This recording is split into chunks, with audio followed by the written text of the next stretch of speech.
Shalom Bapak Ibu. Saya percaya malam ini saudara bersuka cita, amin. Kalau saudara bersuka cita, bolehkah beri salam kanan kiri muka belakang, katakan begini: damai sejahtera bagimu. Untuk bagi sukacita hari ini, puji Tuhan. Goyang-goyang tangannya kalau dia masih melamun dan loyo. Ya, puji nama Tuhan. Yang di luar kedengaran kah? Ya, di samping juga ada ya. Wow. So boleh saya mau khotbah. Bapak Ibu, saya tanya di konsistori berapa lama durasi saya diberi kesempatan menyampaikan firman Tuhan ini. Pendeta Baptis membisik 15 sampai 20 menit. Lalu ada yang bilang kasih kode saja. Oke, seperti tadi kodenya. Kalau batuk 3 kali itu kode keras. Tergantung saya mau amin atau tidak. Karena jauh-jauh dari Jakarta juga Ibu Lydia. Saya informasikan kepada Bapak Ibu, Ibu Lydia sudah manggung tahun 75-76, saya baru lahir 76 Ibu. Jadi wow, luar biasa, puji Tuhan. Saya luruskan dulu istilah, Natal, dari kata natus, yang berarti lahir. Atau Latinnya natalitia, yang berarti kelahiran. Lalu diportugiskan menjadi Natal, yang berarti lahir. Jadi kalau tanggal 25 kemarin Bapak Ibu jabat tangan dan menyebut selamat Natal, itu berarti selamat lahir.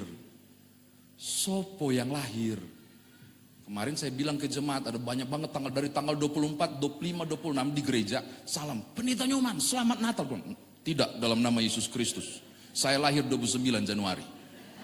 Tolong dicatat Bapak Ibu ya, kalau mau dikirim apapun silakan tanggal 29 Januari. Terus gimana? Kasih koma dong, kasih identitas dan kuasa, nama itu berkuasa. Natal Kristus, Natal Yesus Kristus. Keren banget kan?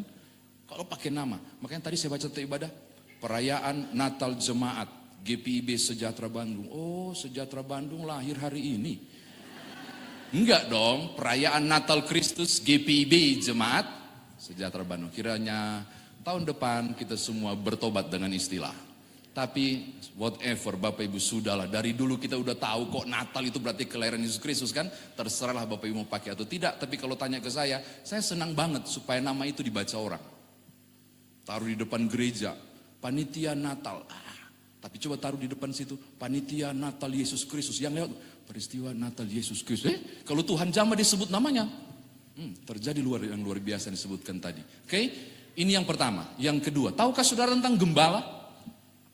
Kalau Bapak Ibu, ini tadi, ini bahkan domba-dombanya sudah lepas, dia punya bulu-bulu. Ini sudah siap-siap untuk diolah ini. Saudara tahu gembala? Bagi saya, menurut saya, ini kisah lucu. Dan aneh, dan tidak masuk di akal. Dan logika saya. Yang kebenaran belajar dan tahu tentang ini. Aneh, kenapa Tuhanmu dan Tuhanku menyuruh Gabriel dan rombongan bala tentara sorga untuk sampaikan berita ke gembala. Itu tidak tepat.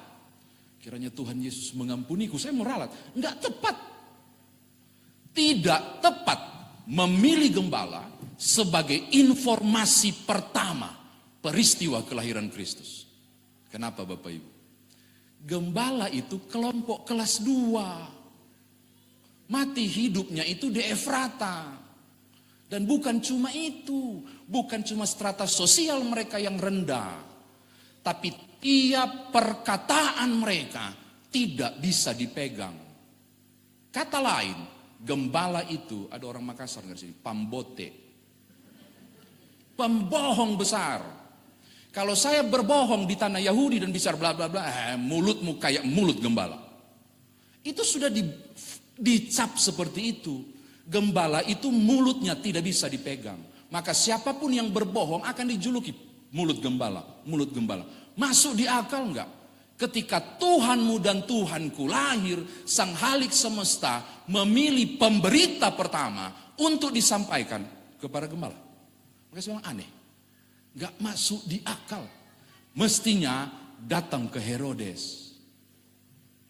Atau paling tidak pada nabi-nabi di sekitar mereka yang sedang pelajari peristiwa Yesaya. Sedang pelajari peristiwa Mika 5 ayat 1 kan. Herodes lagi pelajari luar biasa toh waktu kemudian para magos datang, majusi itu datang. Para majus. Mereka lagi pelajari, benar nggak? Mestinya ke tempat itu diberitakan supaya satu kali ultimatum Herodes semua orang percaya. Persoalannya Tuhanmu dan Tuhanku, berita kelahirannya, berita gembiranya justru dibawa oleh mulut yang tidak bisa dipercaya. Kalau sampai di sini dan dengar drama ini, makanya saya kalau pas lihat itu para gembala itu, saya langsung bikin ekspresi. Pembohong.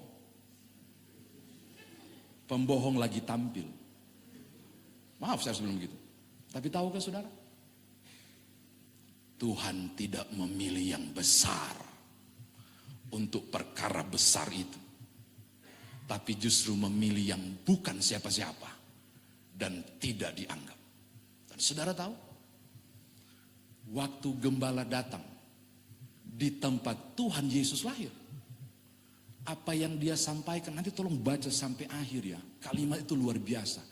Maria menyimpannya dan merenungkannya dalam hatinya. Kenapa? Kelelahan loh Bapak Ibu, 80 mil dari Nazaret sampai ke Bethlehem. Itu perjalanan 130 km. Mirip-mirip Jakarta Bandung tadi yang saya tempuh. Tapi bedanya saya pakai mobil. Mereka pakai apa? Ada yang bilang pakai unta, ada yang bilang pakai keledai. Aku susah bedakan yang binatang itu loh yang jalan itu. Tapi tahukah saudara, untuk binatang-binatang itu kategorinya kendaraan. Dan untuk Maria dan Yusuf itu terlalu mahal. Mereka kelompok keluarga yang miskin. Apa buktinya? Nanti buka Injil Matius dan Lukas, saudara akan menemukan persembahan apakah yang dipakai oleh Maria dan Yusuf untuk menebus anak laki-laki pertama, yaitu Yesus. Taurat bilang begini, domba harus dipakai, yang tidak mampu silakan burung merpati atau tekukur. Apa yang dipersembahkan oleh suami istri itu untuk nebus Yesus? Waktu dipersembahkan paling pertama, karena peraturannya adalah anak tertua harus dipersembahkan kepada Allah. Apa? Merpati, apalagi tekukur, susah dorang, miskin mereka. Maka saya tidak yakin mereka menggunakan onta atau keledai. Dengan apakah Maria dan Yusuf berjalan pergi dari Nazaret menuju Bethlehem? Dengan B11. 11. 1, 2. Kaki, dugaan saya ya. Nanti kalau kita sudah masuk surga kita tanyalah tepatnya bagaimana. Tapi kalau dugaan tafsiran sederhana itu, melihat kekuatan ekonomi mereka, dugaan saya jalan kaki. Dengan kondisi hamil 9 bulan. Kelelahan, tidak ada topangan. Cuma satu laki-laki yang setia yang topang dia dalam perjalanan. Dan dia terguncang dalam pertanyaan, how come? Bagaimana mungkin, benarkah kandunganku yang dipilih? Dalam tanya mencari jawab 7 bulan yang lalu dikuatkan oleh Elizabeth ketika dia berkunjung selama 3 bulan. Tapi berjalan itu goyah pasti. Sangat sulit. Bagaimana mungkin mengandung raja di atas segala raja, tapi hanya disediakan palungan oleh sang pembawa kabar. Maaf Bapak Ibu ya, kalau saudara dengar berita Natal sekarang, keren banget. Engkau harus menempatkan dirimu sebagai Maria dan Yusuf di zaman itu. Saudara bisa bayangkan, aku dijanjikan kandunganku untuk melahirkan raja segala bangsa. Tapi tempat melahirkannya di situ. Masuk di akal enggak? Enggak bisa, engkau harus main di sini dulu. Supaya masuk ke sini. Wow, kalau bukan perempuan hebat seperti Maria, saya tidak yakin itu terjadi. Ini wanita yang luar biasa Tuhan pilih. Dia tidak tanya apapun. Dia jalani kerendahan itu. Dia jalani kehinaan itu. Dan ketika Yesus lahir, saudara tahu, yang datang teguhkan dan kuatkan ketika bayi itu dalam pelukannya siapa? Si pembohong, gembala. Saya mau bilang, pribadi yang bukan siapa-siapa, yang tidak dianggap, kelompok gembala ini, justru Tuhan pakai menguatkan Bunda Maria. Dan dia merenungkannya. Makanya langsung buyar tafsiranku tentang gembala dan mengatakan, terpujilah Tuhanku. Mereka yang bukan siapa-siapa dipakai untuk menyatakan kemuliaan Allah. Tepuk tangan dong buat Tuhan Yesusmu. Saya merinding untuk bilang itu. Mereka yang bukan siapa-siapa Tuhan pakai. Itu sesuatu yang besar, sesuatu yang luar biasa. Ketiga, yang terakhir untuk tafsiran ini. Baru tafsiran ya, belum aplikasi. Jangan dulu berharap ini amin. Apa reaksi gembala yang lihat Gabriel dan bala tentara sorga itu? Orang gak pakai perhitungan begini. Kau yang pergi, saya yang jaga kawanan. Aku cari redaksinya. Salah kali redaksi Lukas, cari dulu. Saya periksa teks aslinya, sama terjemahannya. Mereka nggak bilang, kita bagi dua ya.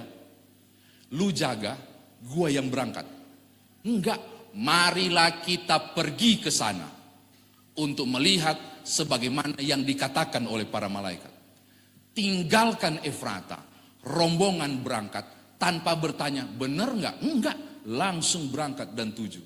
Dan menjadi kesaksian yang luar biasa. Ketika mereka berangkat dengan yakin, bercerita dengan semangat, Maria dan Yusuf dikuatkan. Bukan cuma mereka. Nanti baca ulang redaksi Injil Lukas ya. Orang banyak di sekitar itu, orang-orang di sekitar itu pun terheran-heran. Makanya kalau bikin drama Natal, jangan cuma Yusuf dan Maria dan bayi dan gembala. Mesti ada orang-orang lain di situ. Kenapa? Karena secara kekeluargaan, kalau ada orang yang baru melahirkan di Yahudi, orang lain akan segera mendekat dan bersuka cita bersama. Kesaksian pembohong tadi, tanda kutip, orang yang bukan siapa-siapa lagi, bukan cuma untuk Maria dan Yusuf rupanya.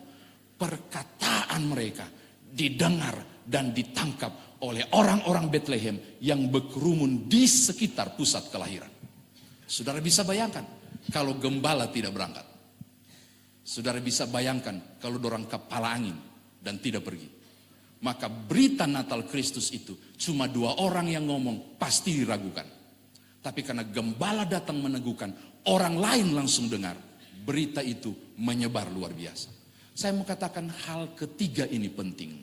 Bahwa ternyata kelompok yang bukan siapa-siapa, kalau memang mau bekerja untuk Tuhan, Tuhan bisa pakai menjadi luar biasa. Orang yang biasa di mata manusia bisa Tuhan pakai jadi besar untuk kemuliaan Tuhan. Amin. Saya kira demikian firman Tuhan ditafsirkan. Sekarang bagaimana kita bawa dalam kehidupan beriman kita. Sudah satu yang batuk, saya sudah catat. Satu batukan. Bercanda ya, jangan sampai tiba-tiba tekancing situ tahan-tahan batuk kan. Yang pertama Bapak Ibu, mungkin sudah pernah dengar, saya sudah share di TikTok. Ada seorang oma, dia punya nama Diana. Ada Oma Diana di sini? Puji Tuhan, tidak ada. Dia sudah menabung sekian waktu untuk rayakan Natal bersama para lansia. Bersama para lansia di tempat lansia itu apa lagi? Panti Werda, Panti Jompo. Uang sudah lumayan banyak terkumpul, dia sudah mau siapkan. Saudara tahu, ternyata kurang sekian dolar, ini terjadi di luar negeri. Anggaplah di Indonesia kan 1.500.000. Dia kebingungan, udah tinggal 3 hari, udah kebingungan gimana, dana nggak cukup. Lalu tiba-tiba Oma ini punya iman luar biasa. Dia bilang, Tuhan, Engkau kaya. Saya cuma rayakan kelahiranmu. Tolong berpartisipasilah untuk kelahiranmu ini. Tuhan harus berpartisipasi. Dia bingung gimana caranya kan ngajukan proposal. Dia bilang hal sederhana saja. Oke, saya beriman. Walaupun Tuhan di sorga, ku kirim surat ke kantor pos. Tuhan punya banyak cara untuk bisa baca dari sorga. Dia tulis kepada Tuhan di sorga. dari Diana di rumah. Saya butuh dana sekian. Kekurangannya 1.500.000. Sudah saya upayakan. Tolonglah karena engkau maha kaya. Amin. Tertanda Diana. Dia kirim. Amplop luar tertulis kepada Tuhan di sorga. Paling belakang Diana dengan alamat lengkap. Masuk ke kantor pos. Saudara bisa bayangkan reaksi petugas kantor pos. Entah ketawa sambil mikir, ini pakai perangko kilat apa untuk sampai ke sana. Karena kepada Tuhan di sorga. Tidak boleh baca, tidak boleh. Tidak boleh, itu etikanya di situ nggak boleh. Kecuali yang lebih tinggi jabatan mengizinkannya. Mereka panggil supervisor. Supervisor juga ikut ketawa. Aduh, ini orang iseng di dekat-dekat Natal begini. Udah buka aja, buka aja. Pas buka mereka lebih heran lagi dan tertawa terbahak-bahak. Sambil tertawa tiba-tiba berubah menjadi terharu. Kenapa? Tulusnya Ibu Oma Diana ini. Lalu mereka bilang, kita kumpul yuk. Maksudnya? Kau punya uang berapa? Kau punya uang berapa? Kau punya uang. Maksudnya? Iya, kita kirim. Jadi kita jadi Tuhan. Iya, jadi Tuhan aja. Kirim. Saudara tahu terkumpul berapa? Tidak sampai kesian. 1.500.000. 1.300.000. Kurang kesian 300. 1.500.000. Kurang 200. Memang kalau ibu-ibu pinter menghitung kalau soal kekurangan apapun. Ini istri saya, dia memang jago dia soal jangan deh Bapak Ibu. Dahsyat men. Saya sampai di mana dipotong begini. Tinggal 200, kirim. Mereka tulis kepada yang terhormat Diana di rumah. Dana sudah terkumpul, silakan gunakan. Tertanda Tuhan di sorga. Dia buka Bapak Ibu, dia nangis bombay. Terharu luar biasa. Tuhanku membalas suratku. Gitu-gitu. Dengan emosi yang luar biasa. Dan dia mulai hitung. 100, 200, 1 juta, 1.200.000, 1.300.000. Dihitung lagi. Tetap kurang. 200 enggak ada. Dia ambil pulpen. Kepada Tuhan di sorga, dana sudah kuterima. Aku minta 1.500.000, engkau kirim 1.300.000. Saya percaya Tuhan punya kalkulator tidak salah. Saya yakin engkau maha penyedia. Tidak mungkin engkau kekurangan. Tapi saya maklumi, 3 bulan lalu, ada peristiwa memalukan di kantor pos. Dan mungkin ini terulang lagi. Para pegawai kantor pos nakal mengambil sisanya. NB, dia tulis NB. Tuhan, di dekat Natal ini, ampuni pegawai kantor pos yang telah mengambil. Saudara, dia kirim. Pas sampai, silakan lanjutkan kisah ini. Apa reaksi mereka yang baca surat itu? Saya mau katakan begini. Tuhan bisa pakai siapa saja untuk berita sukacita. Termasuk pegawai kantor pos itu menjadi berkat bagi Diana. Tapi saya kasih koma. Kadangkala kisah-kisah tertentu menjadi batu sandungan bagi orang lain untuk kesaksian. Kenapa? Karena tutur kata dan pola hidup saya dan saudara jangan-jangan tidak mencerminkan kisah kemuliaan yang engkau sampaikan. Saya mau katakan ini penting. Tuhan pakai saudara, akan pakai saudara dan saya untuk berita kemuliaan. Tapi tolong dong, hiduplah di dalam kebenaran.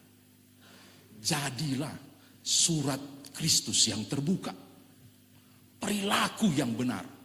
Pribadi hidup yang taat. Maka perkataanmu menjadi kebenaran untuk Tuhan ditinggikan. Amin. Bagaimana kalau orang mau bicara tentang kemuliaan Tuhan Yesus, tapi kalau perayaan Natal kemarin masih ada saja orang yang senang di got. Tangkap nggak maksud saya? Yang kalau kita kasih pindah dari got dibilang kiapa nganape got. Tangkap nggak maksud saya? Itu loh yang masih jadi orang Majus. Tahu orang Majus? Yang cari bintang, tapi 25 Desember berubah jadi bir bintang. Berapa banyak dari saudara merayakan Kristus dalam kemabukan dan perayaan, bukan kesaksian. Padahal para Majusi datang dalam penyembahan. Oh, saya mau bilang, ini penting. Itu sederhana. Maka mari mempolah yang baru. Supaya Natal Kristus itu dikisahkan jadi kemuliaan. Tapi saya yakin enggak di Sejahtera ini, ya, sini hidup dalam kekudusan Pak Pendeta ya. Hidup dalam, amin gitu loh, jangan ketawa, amin gitu. Soal bagaimana biar Roh Kudus mendorongmu untuk semakin hari semakin baik. Gitu aja, amin. Untuk berita itu. Ini yang pertama. Untuk diaplikasikan. Yang kedua Bapak Ibu. Tetapi acap kali banyak orang mundur. Untuk tidak seperti gembala yang berani tampil menceritakan kendatipun status mereka itu aneh. Banyak orang yang tidak jadi melangkah dari Efrata menuju ke Bethlehem itu oleh karena alasan-alasan klise dan sederhana. Aku bukan siapa-siapa. Ibu Lydia Nur Zaid bukan siapa-siapa. Tuhan tangkap bersama suami dan jadi kemuliaan. Siapapun saudara yang masih berpikir aku bukan siapa-siapa, saya mau kasih tahu, para gembala bukan siapa-siapa. Tapi dengan Tuhan mereka menjadi penuh kemuliaan dan kuasa untuk beritakan.